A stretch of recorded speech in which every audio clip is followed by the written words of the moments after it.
Thank you. Thank you for having me here. Christos, thank you very much for inviting Turkish Cargo, Turkish Airlines to have this speech to mutual air partners. Conference, global conference, streamed in China, so everybody in China and Far East who couldn't make it to Dubai, be welcome, and I hope you find it of interest to you as it will be to the people in the audience. So I've got the notes here, and I've got a little pointer there. So I'm one hand short, basically. I want to distract you. We are honored to be here, and I'm honored to be here. Let me explain. I've been invited by Turkish Airlines, Turkish Cargo to this executive position 2 years ago, almost 2 years ago.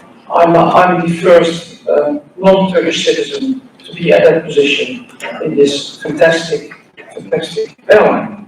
So I'm honored and I'm humbled to be here and representing Turkish Airlines. In honor to our partnership with the mutual air partners, all the vice presidents of sales are, except Tarek Power, who is based in Hong Kong, couldn't make it. But we brought the whole global sales team here at the conference for you too. So feel free to look for them and chat with them today. And I think the regional team will be here in the next coming days as well. So feel free to reach out to us. And then lastly, if you want to know a little bit more about myself, thank you for the great introduction. Please reach out to me on LinkedIn. I'll accept all invitations. If you need to send me a message, you can also send it through LinkedIn. Okay, enough about the intro.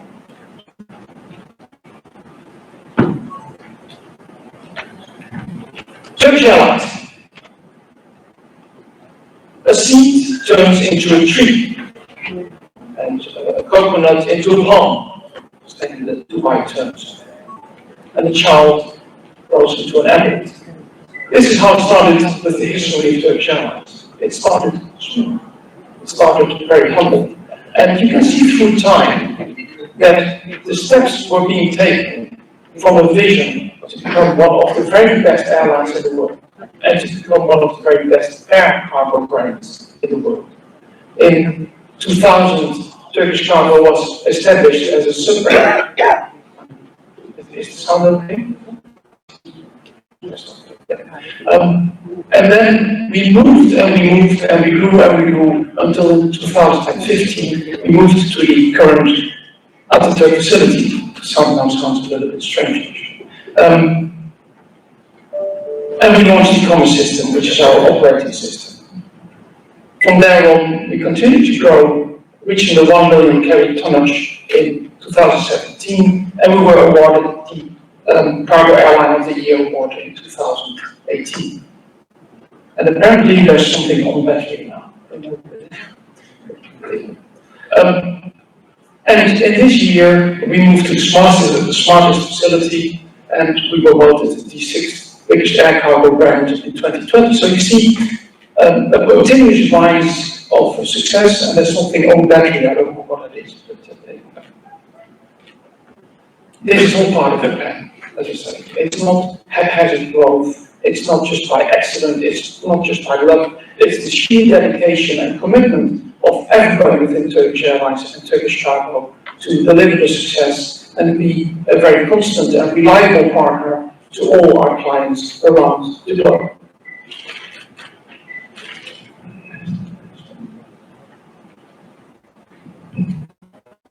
What makes it easier is that Istanbul is located at the center point of air cargo supply chains. If you do a study on that, you will see that. Well, I think the real center point of gravity is a little bit more northwards, but there's not an airplane there, airfield there.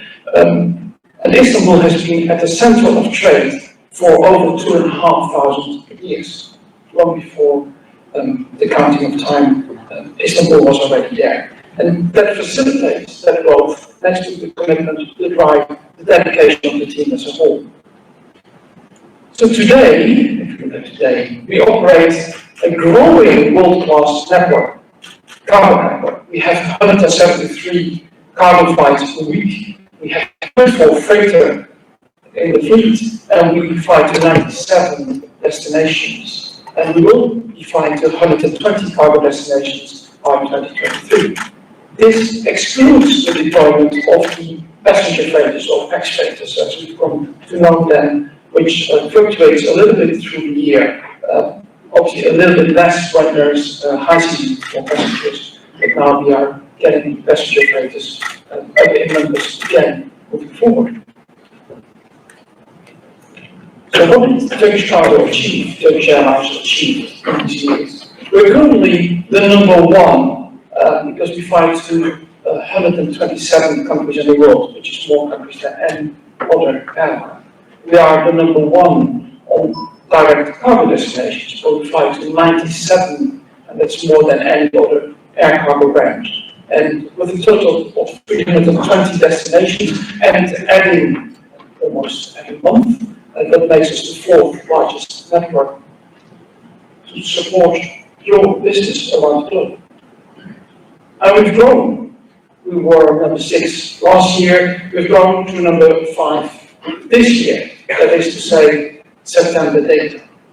And if you make a quick calculus, the top 10 flies a little bit more than 45%. So 1 out of every 2 shipments is flown by the top 10. And the top 5 flies 1 out of every 3 shipments, and Turkish Airlines flies 1 out of every 20. So I think these are very impressive numbers. It also shows that our industry relies on quality carriers to help us forward. And there's some people who say that air cargo saved the world, and probably it did for quite a few countries.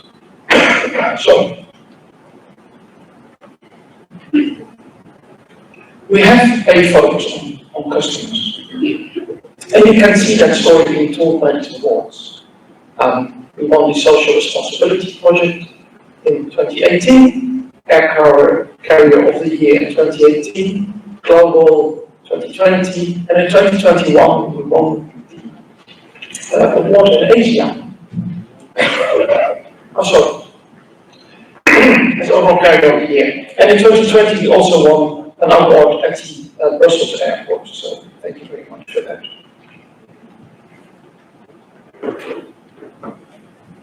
I'll take a second more.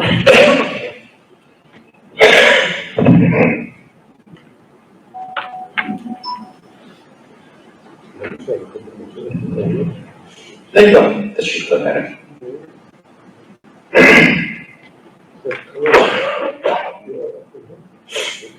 That never happened to me before. I never have it.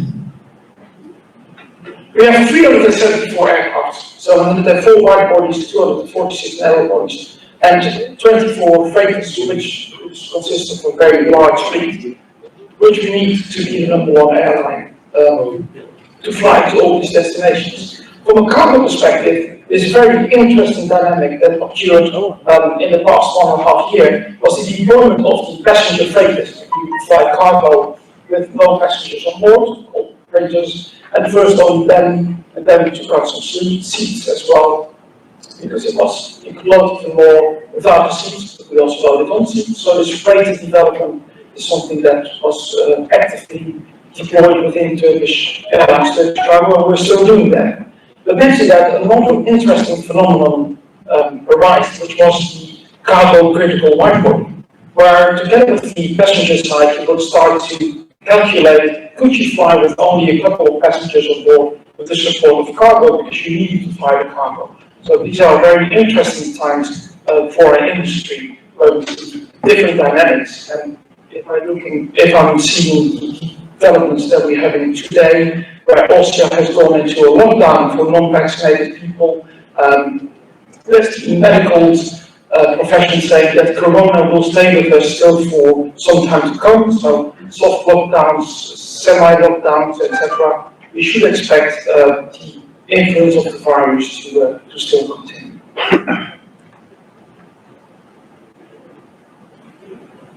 The freighter fleet grew, as you can see, and not the A300-600 freighter.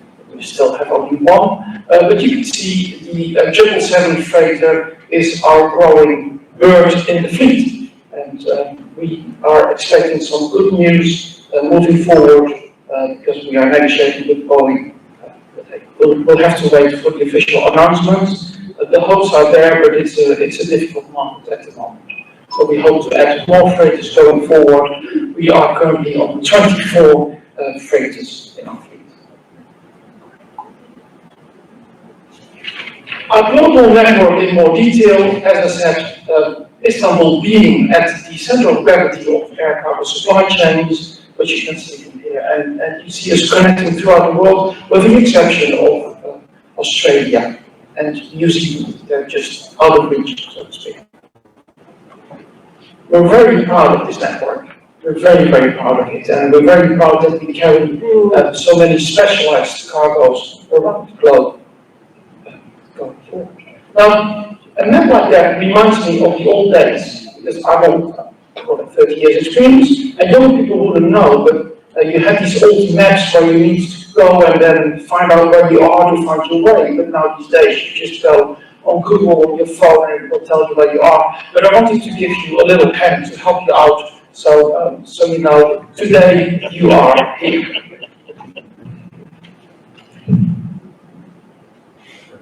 Let's talk about special products and services. And I think this is an area where you will hear more and more from Turkish Airlines, Turkish Cargo going forward in the future. I tried to put it all on one slide. Since 2014, there is a product team that has been developing, building and implementing specialized solutions. So from live animals to pharma to fresh and cool chain to valuables, and we've given these all these beautiful names like TK Live, TK Courier, TK Plus, vulnerable, valuable, etc. And you may expect even greater products and service quality delivered to you and your customers for the coming years. Because we are growing more and more into a product-driven carrier, I would say. And we aim to be the best, the fastest, the most reliable in years to come. And our aim is to be amongst the top 3 best air cargo carriers in the world within a couple of years. Special projects that we did, we flew a couple of lines back to their natural habitat, as you can see here, in line with mission rescue, and also we had the homecoming of Dobrila, which was a rare river vulture that was relocated back to Serbia. And I think if you're a vulture and you know how to fly, it must be a great feeling to be flown, actually, as a bird. One special projects that we did is the transportation of historical artifacts. So these are kind of cargoes you normally don't see that much. You would be more into the general cargo and the pharma, the electronics, and etc. But it's good to see that we can handle that with such a complex network and deliver it to the highest possible standard. Exciting developments. I always feel that in any presentation, you need to have a couple of sexy slides. So these are my sexy slides. First, the smartest. Yeah. It took a long time to realize it's a big build. But let me explain. This is our new clubhouse. This is where our new offices are at the new Istanbul airport. We realized the phase 1, which is able to take 2.8 million tons and has a surface of 280,000 square meters. And it's built over various stories. And the freighters dock on the other side of this building.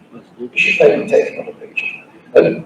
We realized that and we already started deploying phase 2, which will take a couple of years to realize, and then we will be one of the largest air cargo hubs in the world. But the science is not everything, it is especially smart. We are looking at all these elements that makes us stronger going forward. So not only having a very big hub, but having a very smart hub.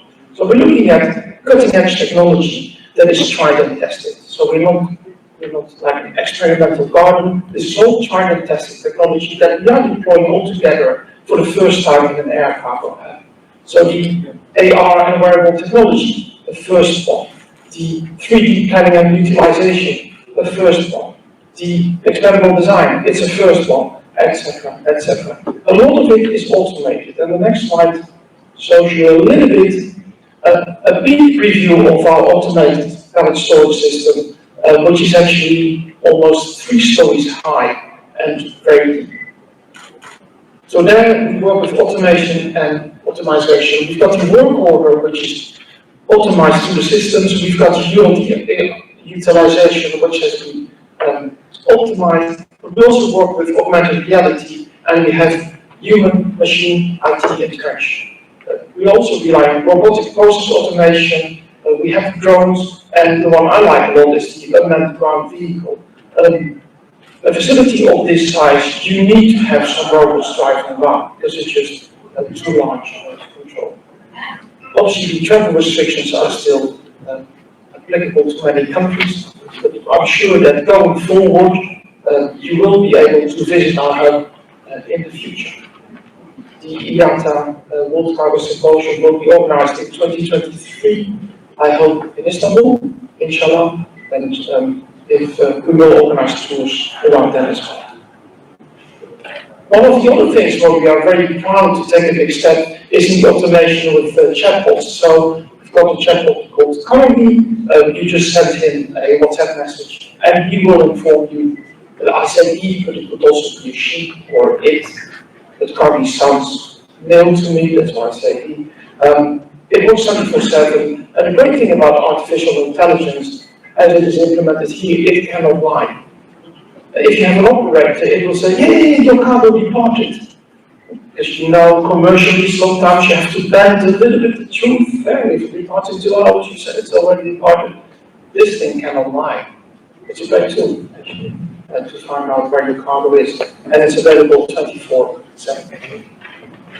But all of this obviously needs a very solid base. And that solid base we found in the ISO 10002 certification. We listen to our clients, we are very customer-centric. That is also part of the Turkish culture, very hospitable, very customer-centric by nature, and this has been implemented in Turkish cargo following that same attitude by Turkish Airlines, listening to the customer. This has also led us to win 3 consecutive CEIV certifications. So we are saying we're good and we do our best, but luckily we've got very big institutions confirming we're doing our best. All of this leads us to what you are most interested in, I think, our partnership. Let me first say thank you. Thank you very much. Thank you, Christos, for founding Mutual Air Partners, and thank you to you all for being our valuable clients. The blue line indicates the developments through time. So you see the chargeable rate, which is considerably up from last year, and you see the revenue being up from last year as well. And it's interesting to see those peaks. If you see 2020, there was this enormous rise in the summer month, which had to do with a lot of personal protective equipment, but it's much more, I would almost say, a normal seasonal pattern in 2021. I haven't got it more. Here I say a big thank you to all of you, because measuring by Q3 as the measuring point, we see that our collaboration continues to grow, and this is why I invite you again to reach out to all of the global sales team, all the vice presidents and myself being here, if you have questions. We're here to answer and to help you grow together with us. And thank you for the growth we achieved in the last year, and I hope we can continue to grow in the same manner going forward in the coming years.